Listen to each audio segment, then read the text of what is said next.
Hello students, कैसे हैं आप सब। आई होप कि आप लोग अच्छे होंगे और आपने अपने क्लास 11th की प्रिपरेशन आपने स्टार्ट कर दी होगी। तो आज हम लोग डिस्कस करने वाले हैं क्लास 11th का chapter number 2 structure of atoms के बारे में। क्लियर है, बहुत ही इंपॉर्टेंट आपका चैप्टर है और इसके एप्लीकेशंस भी काफ़ी हैं आगे चैप्टर्स में। तो इसको हम लोग अच्छे से करेंगे, सारे टॉपिक को कवर करेंगे हम लोग यहाँ से, थ्योरी पोर्सन भी, न्यूमेरिकल्स पोर्सन भी, सारे पोर्सन को हम लोग कवर करेंगे। तो आज हम लोग देखने वाले हैं स्ट्रक्चर ऑफ एटम के बारे में। तो आपको मैं बता दूं कि स्ट्रक्चर ऑफ एटम्स हम लोग देखने जा रहे हैं। ठीक है, तो सबसे पहले एटम्स के बारे में जान लेते हैं। तो डाल्टन्स थ्योरी के अकॉर्डिंग, डाल्टन्स एटॉमिक थ्योरी के अकॉर्डिंग ये माना गया था कि एटम्स जो होता है आपका इनडिविजिबल होता है, उसको हम लोग और डिवाइड नहीं कर सकते। एटम जो होता है एलिमेंट का सबसे स्मॉलेस्ट पार्टिकल्स होता है, लेकिन बाद में ये पता चला कि एटम्स को हम लोग और डिवाइड हम लोग कर सकते हैं। और एटम के जो सब एटॉमिक पार्टिकल्स होते हैं, इलेक्ट्रॉन्स, प्रोटॉन्स एंड न्यूट्रॉन्स, और इनकी हम लोग डिस्कवरी देखते हैं। क्लियर है, तो हम लोग बात करते हैं डिस्कवरी ऑफ सब एटॉमिक पार्टिकल्स की, like electrons, protons and neutrons.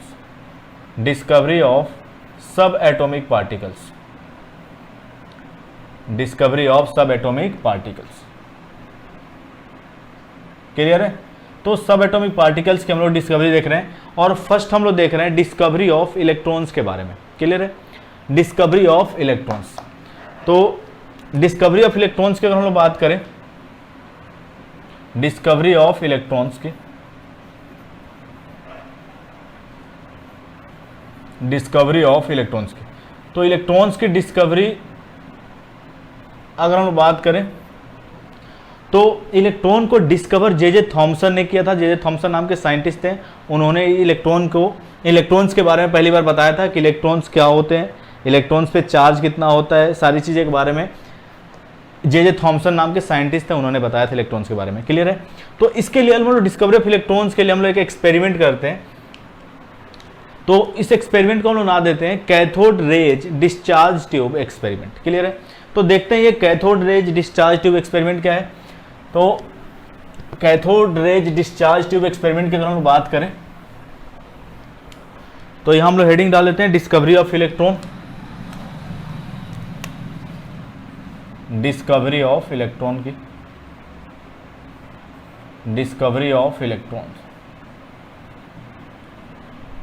Clear है, तो इसके लिए हम लोग एक सिंपल सा एक्सपेरिमेंट करते हैं जिसका नाम हम लोग देते हैं cathode rays discharge tube experiment, cathode rays discharge tube experiment, cathode rays discharge tube experiment. अब देखते हैं बच्चों कि ये एक्सपेरिमेंट था क्या, कैसे इलेक्ट्रॉन्स की डिस्कवरी हुई। जैसे इनिशियली सोचा गया था कि एटम्स को हम लोग और डिवाइड नहीं कर सकते स्मॉलेस्ट पार्टिकल्स में, लेकिन बाद में ये पता चला कि नहीं, इसके भी सब एटॉमिक पार्टिकल्स होते हैं, लाइक इलेक्ट्रॉन्स, प्रोटॉन्स और न्यूट्रॉन्स। तो अब इस इलेक्ट्रॉन और प्रोटॉन और न्यूट्रॉन की डिस्कवरी कैसे हुई, इसके बारे में हम लोग देखते हैं। तो इसके लिए हम लोग एक्सपेरिमेंट देख रहे हैं cathode rays discharge tube experiment.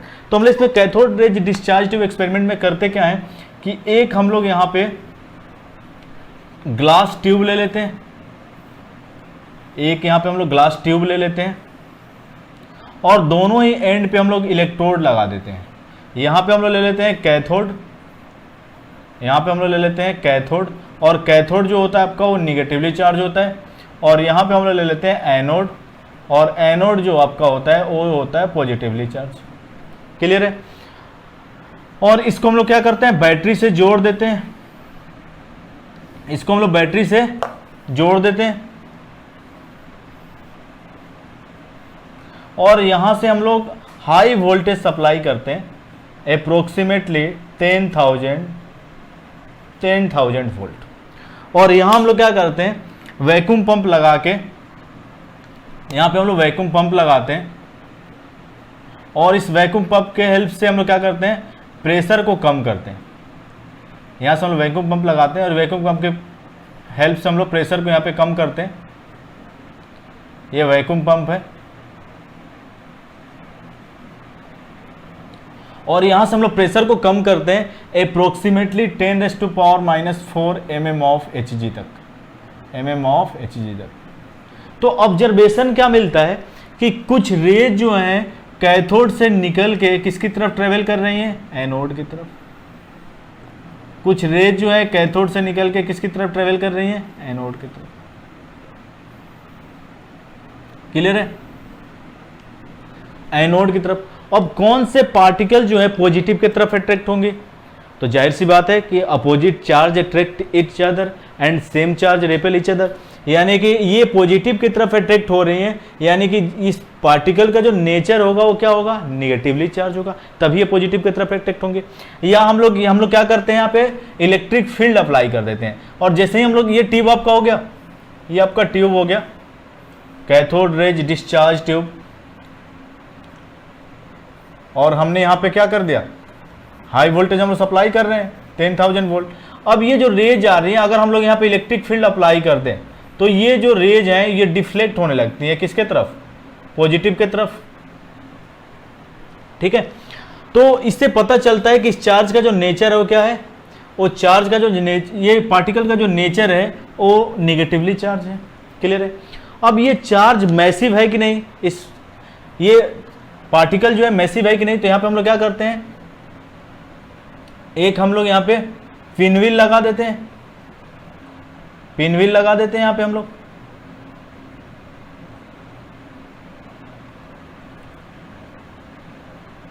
Pinwheel हम लोग लगा देते हैं यहाँ से। तो पिनव्हील जैसे ही लगाते हैं तो इसको पिनव्हील क्या करता है, पिनव्हील को क्या करता है, ये आपका मैसिव जो पार्टिकल है, ये कैथोड रेज जो है इसको रोटेट करने लगता है। तो इससे पता चल जाता है ये जो पार्टिकल है आपका वो क्या है, मैसिव है। नेक्स्ट इंपॉर्टेंट चीज, ये जो कैथोड रेज है ये स्ट्रेट लाइन ट्रेवल करता है। ये पता कैसे चलता है, तो जे थॉमसन नाम के जो साइंटिस्ट थे उन्होंने क्या किया कि यहाँ पे क्रॉस, क्रिश्चियन जो लोग क्रॉस जो पहनते हैं यहाँ पे क्रॉस का साइन लगा दिया उन्होंने, तो इसका यहाँ पे इमेज फॉर्म्ड हो रहा था एग्जैक्टली सेम इसके सामने। तो इससे पता चला जो कैथोड रेज है वो स्ट्रेट मूव करती है। क्लियर है। तो ये सारे ऑब्जर्वेशंस मिले आपके जब हमने इस डिस्चार्ज ट्यूब पे क्या किया, हाई वोल्टेज अप्लाई किया और एट लो प्रेशर हमने प्रेशर अप्लाई किया। तो हमने ऑब्जर्वेशन क्या मिला कि कुछ रेज जो है कैथोड से निकल के किसकी तरफ ट्रेवल कर रही हैं, एनोड की तरफ। अब कौन से पार्टिकल्स पॉजिटिव की तरफ अट्रैक्ट कर रहे हैं, निगेटिवली चार्ज पार्टिकल्स। और इसी निगेटिवली चार्ज पार्टिकल से इनिशियली बोला गया नेगाट्रॉन्स और बाद में इसको नाम दिया गया इलेक्ट्रॉन्स। क्लियर है। अब देखो सबसे इंपॉर्टेंट चीज अगर हम लोग बात करें तो ये जो इलेक्ट्रॉन्स हैं ये एनोड से, ये कैथोड से जनरेट नहीं होते हैं। ये इलेक्ट्रॉन्स जो हैं ये बैटरी से निकलते हैं और कैथोड से होके एनोड की तरफ अट्रैक्ट होते हैं। क्लियर है ना। तो कभी ये आप लोग नहीं सोच ले कि ये इलेक्ट्रॉन्स जो हैं ये कैथोड से जनरेट हो रहे हैं, ये बैटरी से निकल के जाते हैं कैथोड। ठीक है। अब देखो ये रेज जो है ये कैथोड से होके निकल रहे हैं, इसीलिए इस रेज को हमने नाम दे दिया कैथोड रेज। इसको हमने नाम दे दिया कैथोड रेज। क्लियर है। और इसी निगेटिवली चार्ज पार्टिकल्स को, इस निगेटिवली चार्ज पार्टिकल्स को हम लोग क्या बोलते हैं, negatively charge particles is known as, negatively charge particles is known as electron, known as electron. इस निगेटिवली चार्ज पार्टिकल्स को हम लोग क्या बोलते हैं, इलेक्ट्रॉन्स। अब पार्टिकल है तो इसका कुछ मास भी होगा और कुछ चार्ज भी होगा, क्योंकि ये क्या हो रहा था, जब हम लोग इलेक्ट्रिक फील्ड अप्लाई करें तो डिफ्लेक्ट हो रहा था, यानी कि इसके पास कुछ चार्ज भी होगा। तो अगर हम लोग बात करें मास ऑफ इलेक्ट्रॉन की, तो मास ऑफ इलेक्ट्रॉन जो होता है, यहाँ पर अगर हम लोग बात करें मास ऑफ इलेक्ट्रॉन की, तो मास ऑफ इलेक्ट्रॉन जो होता है 9.1 into 10⁻³ kg। And charge of electron जो होता है आपका, चार्ज ऑफ इलेक्ट्रॉन जो होता है ये होता है -1.6 इंटू 10⁻⁻19 कूलम। क्लियर है। तो ये जो पार्टिकल अपने डिस्कवर किया है निगेटिवली चार्ज पार्टिकल्स, इसका कुछ मास भी होता है और इसका कुछ चार्ज भी होता है। और ये चार्ज और मास, तो चार्ज मास कितना होता है 9.1 into 10⁻31 and charge of electron जो होता है 1.6 इंटू 10⁻19 कूलम। अब नेक्स्ट इंपॉर्टेंट चीज इस कैथोड रेज के बारे में, तो नेचर ऑफ कैथोड रेज जो होता है, nature of cathode rays, nature of cathode rays ये इंडिपेंडेंट होता है, independent on first nature of gas. तो तो इस ट्यूब में आप कौन सा गैस ले रहे हैं उसके नेचर पे डिपेंड नहीं करेगा, ये नेचर ऑफ गैस से क्या होगा, इंडिपेंडेंट होगा। और दूसरा नेचर ऑफ गैस, और दूसरा आपका होता है nature of electrode, nature of electrode. तो ये इलेक्ट्रोड के नेचर पे भी डिपेंड नहीं करता है। अगर आप इलेक्ट्रोड यहाँ पे चाहे आप ग्रेफाइट का ले लें, चाहे प्लेटिनम का ले लें, चाहे आप किसी और इलेक्ट्रोड को यूज कर लें, इसके नेचर पे ये आपका रेज जो है इसका नेचर डिपेंड नहीं करेगा। मेनली इलेक्ट्रॉन जो निकल रहे हैं बैटरी से निकल के आ रहे हैं, इसीलिए कैथोड रेज का जो नेचर है ये गैस के नेचर पे और इलेक्ट्रोड के नेचर पे डिपेंड नहीं करता। क्लियर है? तो ये सिंपल सा आपका डिस्कवरी ऑफ इलेक्ट्रॉन है, आसान है और बहुत ही आसानी से आप इसको समझ सकते हैं। तो सिंपल है, क्या करते हैं हम लोग, डिस्चार्ज ट्यूब ले लेते हैं, दोनों एंड पे हम लोग क्या करते हैं, इलेक्ट्रोड लगा देते हैं, और हाई वोल्टेज और लो प्रेशर जब हम लोग अप्लाई करते हैं तो ऑब्जर्वेशन क्या मिलता है कि कुछ पार्टिकल जो है, कुछ रेज जो है कैथोड से निकल के एनोड की तरफ अट्रैक्ट हो रही है। अब कौन से पार्टिकल एनोड की तरफ अट्रैक्ट होंगे, निगेटिवली चार्ज पार्टिकल्स। उसे निगेटिवली चार्ज पार्टिकल्स को हमने नाम दिया इलेक्ट्रॉन्स, और इस इलेक्ट्रॉन का कुछ मास भी होता है। ये पता कैसे चला, ये पिन व्हील को क्या कर रहा था, ये रेज रोटेट कर रहा था, यानी कोई मैसिव पार्टिकल है तभी तो उसको रोटेट करेगा। क्लियर है ना?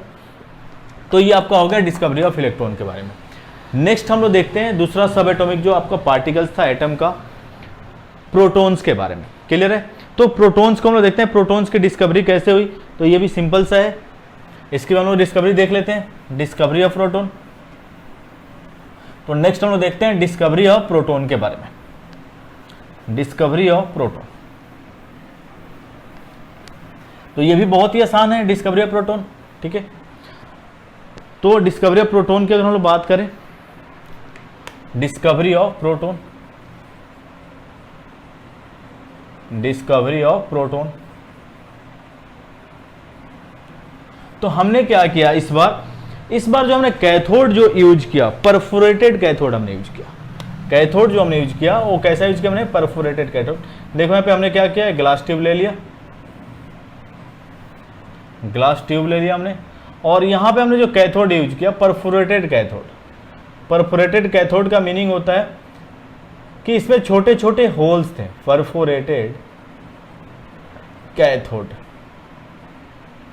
तो परफोरेटेड कैथोड हम लोग बोलेंगे जिसमें छोटे छोटे होल्स हों, उसको हम बोलेंगे परफोरेटेड कैथोड। और कैथोड है तो आपका क्या होगा, ये आपका निगेटिवली चार्ज होगा, और यहाँ पे हमने ले लिया एनोड, और ये आपका positively charge anode.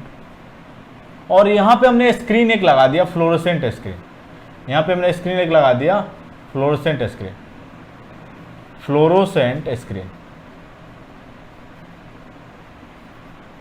Fluorescent screen. Fluorescent screen क्या होता है, तो इसकी टेंडेंसी होती है फ्लोरोसेंट स्क्रीन की कि जैसे ही इससे पार्टिकल जाके टकराएंगे स्पार्क्स प्रोड्यूस होंगे। इस स्क्रीन पे जैसे ही पार्टिकल जाके टकराएंगे तो ये स्पार्क प्रोड्यूस करता है, और ये ZnS का बना होता है, जिंक सल्फाइड का बना हुआ होता है ये आपका फ्लोरोसेंट स्क्रीन। क्लियर है? तो यहां पे हम लोग यहां पे भी क्या कर रहे हैं, 10,000 volt high voltage, approximately 10,000 volt pressure, sorry voltage apply कर रहे हैं, और प्रेशर हम लोग यहाँ पे क्या करें, प्रेशर वैक्यूम पंप से प्रेशर को 10⁻⁴ mm ऑफ Hg तक कम कर रहे हैं। 10⁻⁴ mm ऑफ Hg तक प्रेशर को हम लोग यहाँ से कम कर रहे हैं। तो यहाँ पे ऑब्जर्वेशन क्या मिला कि जो इलेक्ट्रॉन्स यहाँ से बैटरी से निकल के जा रही थी, यहाँ पे मान लो यहाँ पे हाइड्रोजन गैस प्रेजेंट है, तो हाइड्रोजन से ये इलेक्ट्रॉन जाके टकरा के क्या कर रही थी, इसको आयनाइज कर रही थी, हाइड्रोजन को आयनाइज करके H+ में कन्वर्ट कर रही थी हाइड्रोजन को। तो हाइड्रोजन गैस को ये किस में आयनाइज कर रही थी, H+ आयन में। और ये H+ आयन जो है वो किसकी तरफ अट्रैक्ट हो रहा था, वो अट्रैक्ट हो रहा था कैथोड की तरफ। तो ये इलेक्ट्रॉन जो निकल के जाती है ये गैस को आयनाइज करते के, तो यहां से ऑब्जर्वेशन क्या मिला कि कुछ रेज जो है एनोड से निकल के किसकी तरफ अट्रैक्ट हो रही हैं, कुछ रेज जो है एनोड से निकल के किसकी तरफ अट्रैक्ट हो रही हैं, कैथोड की तरफ। और ये पता कैसे चला, तो फ्लोरोसेंट स्क्रीन पे आपका स्पार्क प्रोड्यूस हो रहा था, तो यहां से पता चला कि रेज जो है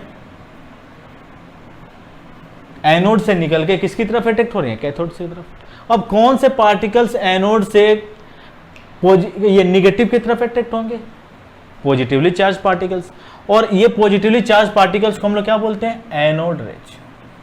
इस पॉजिटिवली चार्ज पार्टिकल्स को हम लोग बोलते हैं एनोड रेज। क्लियर है? और यहां पे भी हमने इलेक्ट्रिक फील्ड अप्लाई किया तो इसका भी डिफ्लेक्शन हो रहा था, यानी कि ये भी पार्टिकल जो था आपका प्रोटॉन्स और चार्ज पार्टिकल था।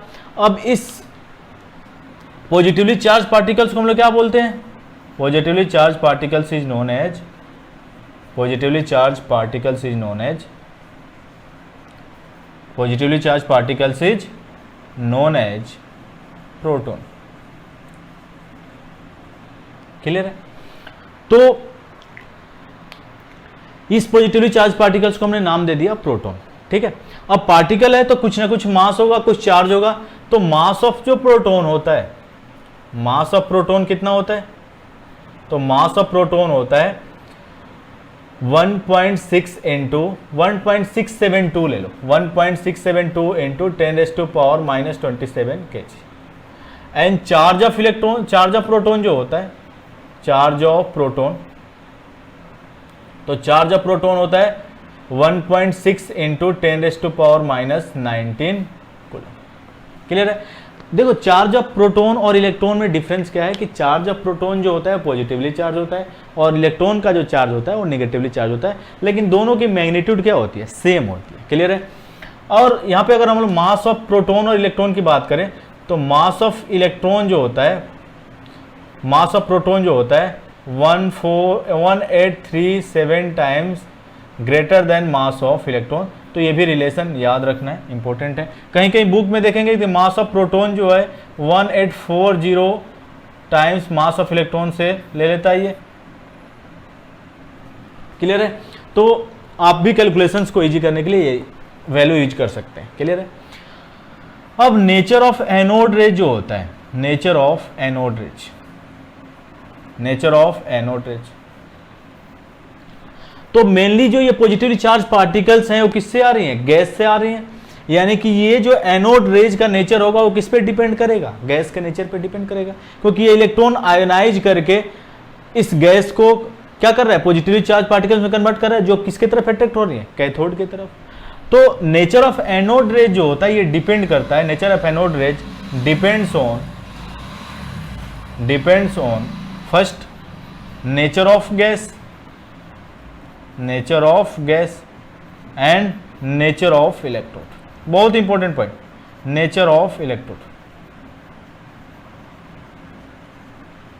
तो नेचर ऑफ इलेक्ट्रोड पे डिपेंड करता है आपका कौन, एनोड रेज का नेचर, और गैस के नेचर पे भी डिपेंड करता है। क्यों? क्योंकि ये गैस ही आयनाइज होकर किसकी तरफ अट्रैक्ट हो रही है, परफोरेटेड कैथोड की तरफ। ये पता कैसे चल रहा है, स्पार्क बॉडी से।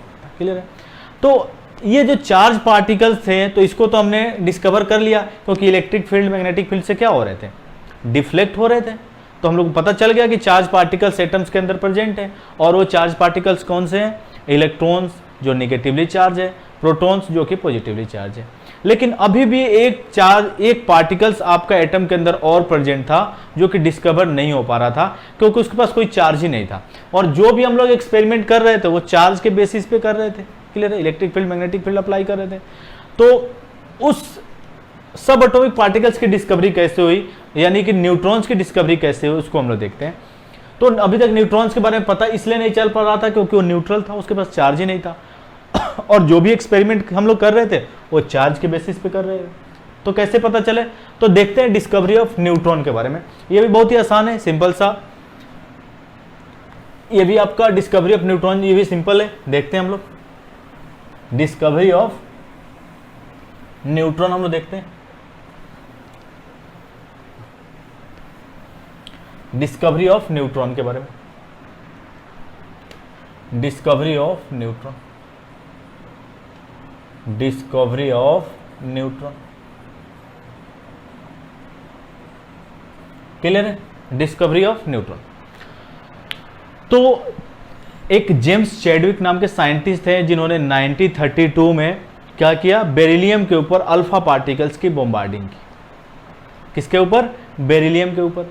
और उन्होंने देखा क्या कि एक पार्टिकल्स एमिट हो रही हैं जिसका मास जो है वो slightly greater than that of proton है। क्लियर है? उसका मास जो है slightly greater than that of protons. तो यहां से हम लिख सकते हैं चैडविक ने 1932 a thin sheet of beryllium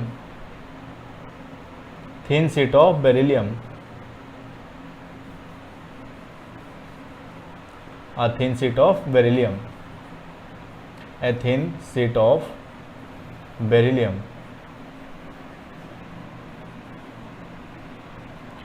sheet of beryllium bombarding by alpha particles alpha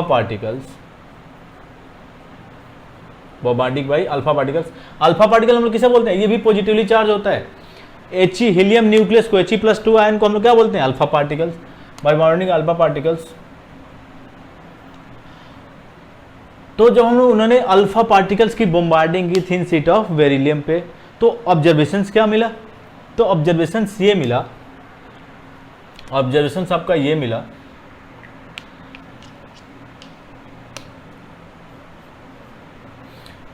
कि एक पार्टिकल्स एमिट हो रहा है जिसका मास जो है slightly greater than that of protons.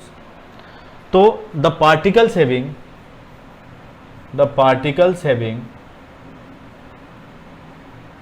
Mass slightly greater than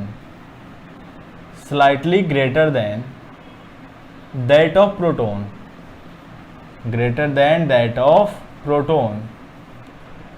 were emitted, proton was emitted,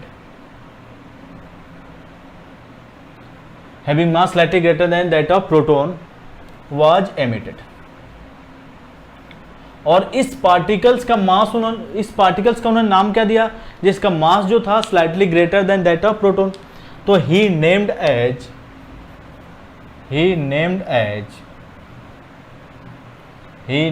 as neutron. उस particles का नाम उन्होंने दिया न्यूट्रॉन्स। तो देखो होता क्या है, ये बेरिलियम है आपका, और बेरिलियम पे उन्होंने क्या किया, अल्फा पार्टिकल्स की बॉम्बार्डिंग की, और अल्फा पार्टिकल्स का उन्होंने बॉम्बार्डिंग किया बेरिलियम पे, तो एक पार्टिकल्स अलग से निकल रहा था, क्लियर है, और एक पार्टिकल अलग से निकल रहा था जिसका मास जो था वो क्या था, slightly greater than that of proton, और उसको हमने नाम दिया न्यूट्रॉन। तो अगर हम लोग मास ऑफ न्यूट्रॉन की बात करें, मास ऑफ न्यूट्रॉन की, तो मास ऑफ न्यूट्रॉन जो होता है आपका 1.674, ये प्रोटॉन का मास कितना था 1.672 इंटू 10⁻⁻27 kg। और चार्ज जो होता है इस पार्टिकल्स का, तो चार्ज ऑफ न्यूट्रॉन